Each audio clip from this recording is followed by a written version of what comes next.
Hello friends, welcome to my channel studio supra চ্যানেলে সবাইকে স্বাগত। সো আজকের ভিডিও টপিক কী নিয়ে সেটা তোমরা নিশ্চয়ই থাম্বনেল দেখে বুঝতেই পারছো। YouTube dark mode 2022। So friends, সবথেকে প্রথমে তোমাদের চলে যেতে হবে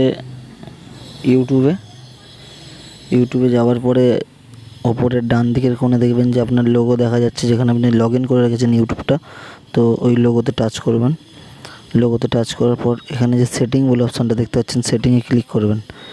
সেটিংয়ে ক্লিক করার পর জেনারেল বলে অপশান আছে, জেনারেলে ক্লিক করবেন। জেনারেলে ক্লিক করার পর সঙ্গে সঙ্গে এখানে আপনি 3 নম্বরে একটা অপশান দেখতে পারবেন, অ্যাপিয়ারেন্স। এখানে ক্লিক করবেন। করার সাথে সাথে এখানে দেখতে পাচ্ছেন ডার্ক থিমে ক্লিক করার সঙ্গে সঙ্গেই দেখলেন যে আমার স্ক্রিনটা ব্ল্যাক হয়ে গেছে। সো ফ্রেন্ডস, এইভাবে ইউটিউব থিম ডার্ক করা যায়। সো ফ্রেন্ডস, চ্যানেলটিকে অবশ্যই সাবস্ক্রাইব করে রাখবে, যাতে করে পরবর্তীকালে যে কোনো ভিডিও আপলোড হওয়ার সাথে সাথে আপনার কাছে সর্বপ্রথম নোটিফিকেশানটা যায়।